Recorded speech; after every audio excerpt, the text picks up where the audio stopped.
Rääkides kehade elektrilaengutest on oluline rõhutada, et suletud süsteemi elektrilaeng on jääv suurus.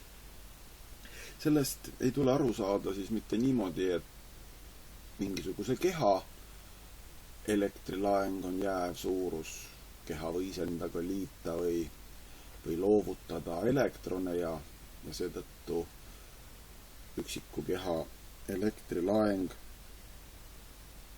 võis muutuda, aga kui meil on mitmest kehast koosnev süsteem, mis on ümbritseva keskkonnaga elektriliselt isoleeritud, ehk siis mis ei võta laenguid juurde ega loovuta neid ümbritsevale keskkonnale, siis sellises süsteemis on elektrilaeng jääv suurus.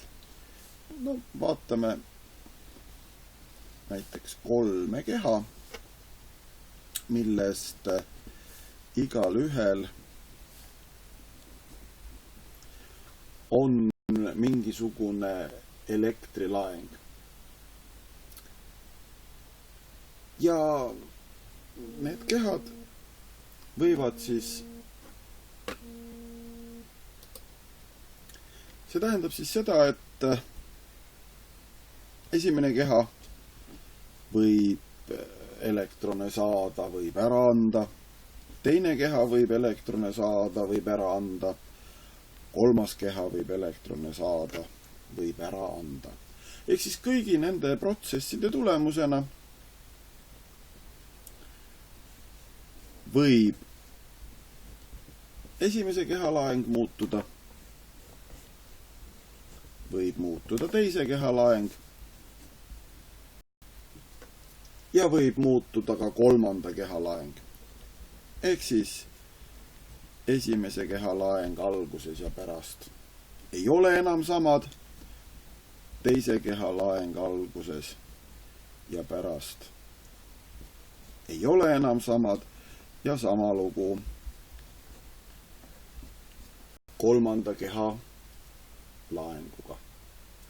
Aga kui me liidame kokku süsteemi laengu, ehk siis kõikide kehade laengud enne nendega toimunud muudatusi ja kõikide kehade laengud pärast nendega toimunud muudatusi, siis elektrilaengu jäävuse seadus ütleb, et need summad peavad olema võrdsed. Mis omakorda aga tähendab ju seda, et need kehad peavad omavahel laetud osakesi vahetama. Ehk siis esimene keha, kui ta annab oma elektrone, siis need antud elektronid jagunevad teise ja kolmanda keha vahel. Kui ka kolmas keha näiteks annab elektrone, siis see jaguneb esimese ja teise keha vahel ja nii edasi. Nii et tegelikult elektronide hulk süsteemis ei muutu, küll aga siis muutub nende elektronide asukoht, ehk siis elektronid võivad ümber paikneda ühelt kehalt teisele.